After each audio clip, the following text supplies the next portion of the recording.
Video like जरूर कर लीजिए और ऐसे वीडियो लगातार फ्री में पाने के लिए चैनल को तुरंत सब्सक्राइब कर लीजिए और बेल आइकन को जरूर टैप कर लीजिए ताकि आगे भी सारे वीडियो आपको मिलते रहे। यूट्यूब में फॉलो करते हैं तो प्लीज ये वाला फ्री टेलीग्राम चैनल जरूर ज्वाइन कर लीजिएगा। सारे नोटिफिकेशन सारे अपडेट यहीं पे आते हैं, ध्यान रखिएगा। नमस्कार दोस्तों, स्वागत है आप सभी का ऑनलाइन एग्जाम प्रिपरेशन पर which is the part of study for civil services.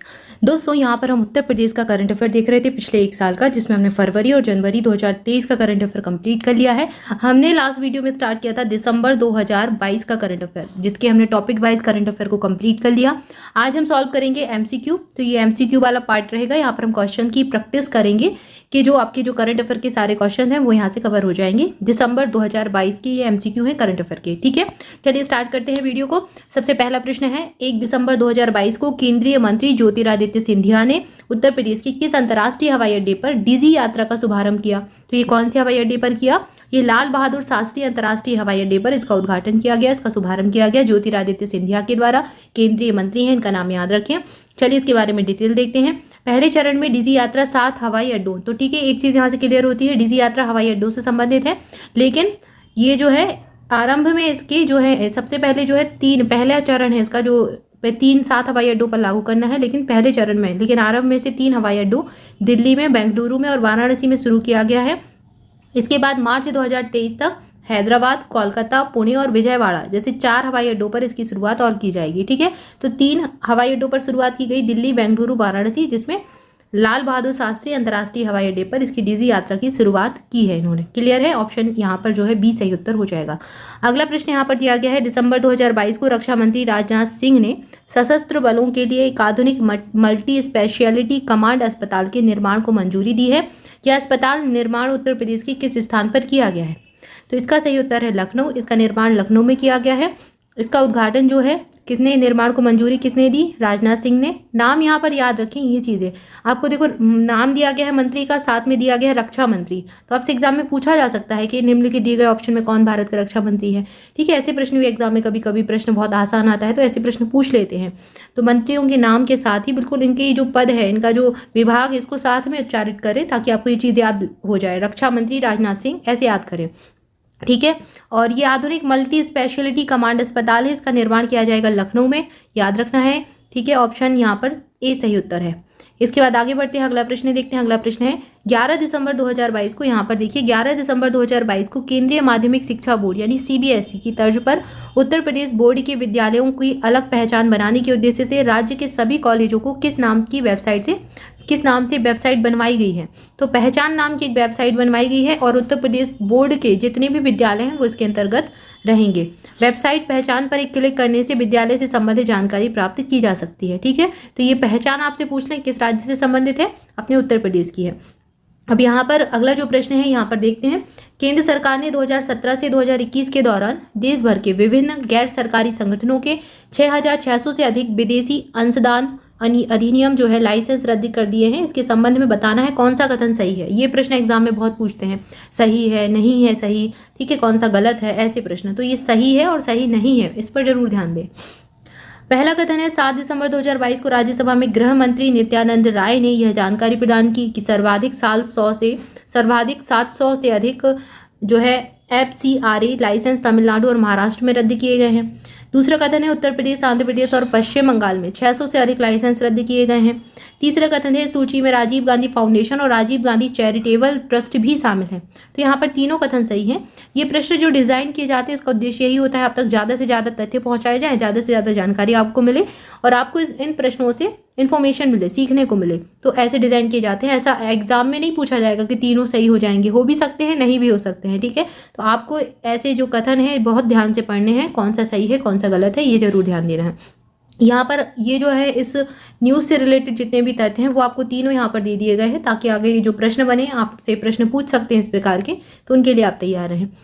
यहाँ पर हमने ये प्रश्न देखा। अगला प्रश्न देखते हैं। अगला प्रश्न है, निम्नलिखित में से कौन सा कथन गलत है? गोरखपुर औद्योगिक विकास प्राधिकरण, जिसको गीडा भी कहा जाता है, शॉर्ट फॉर्म इसका गीडा हो जाता है, इसको फरवरी 2023 में प्रस्तावित ग्लोबल इन्वेस्टर समिट में 40,000 करोड़ का निवेश कराने का लक्ष्य दिया गया है। दिसंबर 2022 में मिर्जा इंटरनेशनल के चेयरमैन पद्मश्री इरशाद मिर्जा का जो है कानपुर के सर्वोदय नगर स्थित एक निजी अस्पताल में निधन हो गया। तो बताना है कौन सा कथन गलत है। तो यहाँ पर दोनों ही कथन सही है, कोई भी गलत नहीं है, इसलिए ऑप्शन डी चुना है। दोनों कथन, अगर यहाँ पर सही पूछ लेता कौन सा कथन सही है तो हम कौन सा ऑप्शन चुनते हैं, ऑप्शन सी चुनते, दोनों कथन सही है। लेकिन यहाँ पर कोई भी गलत नहीं है तो ऑप्शन डी चुनेंगे। पहला कथन बिल्कुल सही है, इतने करोड़ का निवेश का लक्ष्य इसको दिया गया। एक ग्लोबल इन्वेस्टर समिट जो है इसका आयोजन फरवरी 2023 में उत्तर प्रदेश में किया गया। जल्दी से कमेंट करके बताएं उत्तर प्रदेश के किस राज्य में इसका आयोजन किया गया था। अब यहाँ पर जो दूसरा कथन है वो भी सही दिया गया है, ठीक है। अगला प्रश्न देखते हैं, अगला प्रश्न यहाँ पर देखते हैं। दिसंबर 2022 में उत्तर प्रदेश के किस जिले में रहने वाली पहली मुस्लिम लड़की सानिया मिर्जा को भारतीय वायुसेना में लड़ाकू पायलट बनाने के लिए चुना गया है? तो ये बहुत बड़ी बात है, ये भारत की जो है उत्तर प्रदेश जिले की पहली ऐसी मुस्लिम लड़की हैं जिनको इसके लिए, इस काम के लिए चुना गया है, लड़ाकू पायलट बनने के लिए। ये मिर्जापुर से बिलोंग करती हैं, ऑप्शन डी सही हो जाएगा। इनसे रिलेटेड जानकारी देखते हैं। 27 दिसंबर को सानिया वायुसेना है, वायुसेना पायलट के रूप में प्रशिक्षण लेने के लिए पुणे स्थित एनडीए खड़गवासला में शामिल हो गई। वे फ्लाइंग में चुनी जाने वाली 2 महिलाओं में से एक हैं। सानिया प्रशिक्षण पूरा करने के बाद देश की पहली मुस्लिम लड़की और राज्य की पहली वायुसेना पायलट बन जाएंगी। तो यहाँ से एक इंपॉर्टेंट तथ्य आपके लिए मिलता है जो एग्जाम में पूछा जा सकता है। मिर्जापुर के जासोवर गांव की रहने वाली हैं सानिया। इन्होंने एनडीए की परीक्षा में 149 149th रैंक हासिल की। इसके साथ ही फ्लाइंग विंग में इन्होंने दूसरा स्थान जो है 2nd रैंक इसमें हासिल की। तो ये इनका नाम जो है आपको बहुत अच्छे से याद रखना है। क्लियर है? इसके बाद आगे बढ़ते हैं, अगला प्रश्न देखते हैं। अगला प्रश्न यहाँ पर देखेंगे। 5 दिसंबर 2022 को उत्तर प्रदेश विधानसभा में वित्त वर्ष 2022-23 के लिए 33,769 करोड़ रुपए का पहला अनुपूरक बजट किसने प्रस्तुत किया? तो सीधे सीधे पूछा गया उत्तर प्रदेश के वित्त मंत्री का नाम बताना है, कौन है? सुरेश खन्ना के द्वारा प्रदर्शित किया ये जो है बजट पेश किया गया। इस बजट को उत्तर प्रदेश सरकार ने राज्य में शहरीकरण, औद्योगिकीकरण और धार्मिक विरासत स्थलों को विकसित करने के उद्देश्य से प्रस्तुत किया है, ठीक है। तो यहाँ पर ये जरूर याद रखिए 22-23 का जो है 33,769 करोड़ रुपए का पहला अनुपूरक बजट है, ठीक है। सुरेश खन्ना इनका नाम जरूर याद रखिए। अगला प्रश्न यहाँ पर देखते हैं। उत्तर प्रदेश में निर्यात बढ़ोतरी के संबंध में बताना है कौन सा कथन सही है। पहला कथन है उत्तर प्रदेश की बढ़ोतरी के साथ उत्तर प्रदेश के निर्यात में 22% की बढ़ोतरी हुई है।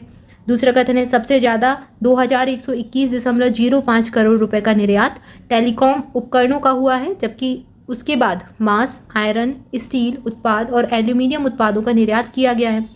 तीसरा कथन है निर्यात के मामले में उत्तर प्रदेश से केवल 4 राज्य, जिनमें कौन कौन है, गुजरात हो गया आपका, महाराष्ट्र हो गया, तमिलनाडु हो गया और कर्नाटक हो गया, ये आगे है। तो ये तीनों ही कथन जो है सही है, ऑप्शन डी यहाँ पर सही उत्तर है। तो आपकी मतलब जो है आपको ध्यान क्या देना है वो ये देना है कि ये जो आपको यहाँ पर बताया गया उत्तर प्रदेश में निर्यात बढ़ोतरी, तो इसके संबंध में क्या जानकारी यहाँ पर दी गई है ये आपको याद करनी है, ठीक है। तो उत्तर प्रदेश के जो निर्यात में है 22% की बढ़ोतरी हुई है, ये पॉइंट बहुत इंपॉर्टेंट है, याद रखें। सबसे ज़्यादा जो है निर्यात टेलीकॉम उपकरणों का हुआ है, ये चीज़ याद रखें। उसके बाद फिर ये चीज़ें आती हैं, मांस हुआ, आयरन हुआ, स्टील हुआ उत्पाद और एल्यूमिनियम उत्पाद, इनका फिर स्थान आएगा। और उत्पादन के मामले में अगर देखें, निर्यात के मामले में अगर देखें तो 4 राज्य उत्तर प्रदेश से आगे, उसके बाद फिर उत्तर प्रदेश का स्थान आता है। गुजरात, महाराष्ट्र, तमिलनाडु और कर्नाटक के बाद उत्तर प्रदेश का नाम आएगा, तो ये चीज़ याद रखें।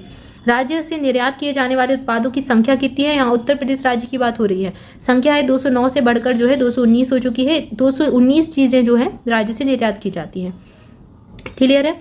इसके बाद अगला प्रश्न देखते हैं। यहाँ पर अगला प्रश्न है उत्तर प्रदेश के एकीकृत न्यायालय परिषद के संबंध में निम्नलिखित में से कौन सा कथन सही है। पहला कथन है दिसंबर 2022 में मिली जानकारी के अनुसार उत्तर प्रदेश के 10 जिलों में पायलट परियोजना के तौर पर एकीकृत न्यायालय परिषद का निर्माण किया जाएगा। दूसरा कथन है इस परिसरों में का जो निर्माण है गुजरात के बड़ौदा में बनी एकीकृत न्यायालय परिषद की तर्ज पर किया जाएगा। तीसरा कथन है हाल ही में राज्य विधानसभा के पास अनुपूरक बजट के माध्यम से इसे विशेष परियोजना के लिए 400 करोड़ रुपए जारी किए गए हैं। तो यहाँ पर तीनों ही कथन इससे रिलेटेड सही है, ऑप्शन डी सही है हमारा। इससे संबंधित जानकारी देखते हैं। मुख्यमंत्री योगी आदित्यनाथ के निर्देश पर इंटीग्रेटेड कोर्ट कॉम्प्लेक्स के लिए पायलट परियोजना के तौर पर महोबा में, हाथरस में, चंदौली में, शामली में, अमेठी में, हापुड़ में, औरैया में, सोनभद्र, संभल और चित्रकूट सहित 10 जिलों का चयन किया गया है। तो ये 10 जिले हैं जहाँ पर इंटीग्रेटेड कोर्ट कॉम्प्लेक्स पायलट परियोजना जो है चलाई जाएगी, ये याद रखें। इसके बाद अगला प्रश्न यहाँ पर देखते हैं। अगला प्रश्न है दिसंबर 2022 में प्रधानमंत्री नरेंद्र मोदी ने उत्तर प्रदेश के किस जिले में राष्ट्रीय यूनानी चिकित्सा संस्थान का उद्घाटन किया। तो कौन से जिले में किया है, ये किया है गाजियाबाद में। 11 दिसंबर 2022 को नरेंद्र मोदी ने गोवा में 9वें विश्व आयुर्वेद कॉन्फ्रेंस के समापन समारोह में उत्तर प्रदेश के गाजियाबाद में राष्ट्रीय यूनानी चिकित्सा संस्थान का डिजिटल माध्यम से उद्घाटन किया। तो डिजिटलाइज जो है इसको डिजिटल माध्यम से किया गया और ये जो है कहाँ पर, कॉन्फ्रेंस में थे ये गोवा में। तो यहाँ से एक तथ्य और मिलता है आपको, नवी जो कॉन्फ्रेंस हुई है आयुर्वेद कांग्रेस जो है, इसका आयोजन कहाँ पर, गोवा में आयोजित किया गया। प्रधानमंत्री मोदी जी इसमें शामिल थे। गाजियाबाद का नाम जरूर याद रखें, यहाँ पर उद्घाटन किया गया है। इसके बाद अगला प्रश्न देखते हैं, आगे बढ़ते हैं। यहाँ पर ये जो डिटेल दी गई है इसी से संबंधित है। इसके साथ ही प्रधानमंत्री ने आयुर्वेद और होम्योपैथी के 2 राष्ट्रीय आयुष संस्थान अर्थात गोवा स्थित अखिल भारतीय आयुर्वेद संस्थान और दिल्ली स्थित राष्ट्रीय होम्योपैथी संस्थान का भी उद्घाटन किया। तो ये एक चीज़ और यहाँ पर किया गया इसी कार्यक्रम में।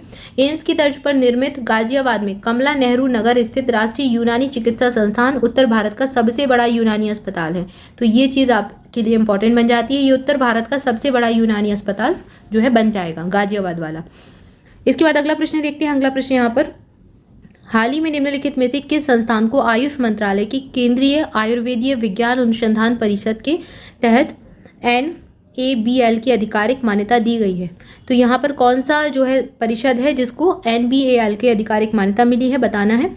Santoshi Ayurveda medical college and hospital Varanasi का, स्वामी कल्याण देव गवर्नमेंट आयुर्वेदिक कॉलेज मुजफ्फरनगर का, या फिर केंद्रीय आयुर्वेद संस्थान जो है झांसी का, या फिर क्षेत्रीय आयुर्वेद नेत्र रोग अनुसंधान संस्थान लखनऊ का? सही उत्तर है झांसी वाला। केंद्रीय आयुर्वेद अनुसंधान संस्थान है झांसी का। इसको आयुष मंत्रालय की केंद्रीय आयुर्वेदीय विज्ञान अनुसंधान परिषद के तहत NABL की आधिकारिक मान्यता। यहाँ पर हमने कुछ प्रश्नों का अभ्यास किया। इसके आगे कुछ और प्रश्न हैं जिनको अगली वीडियो में देखेंगे। तब तक के लिए आपसे भी चैनल के साथ जुड़े रहें।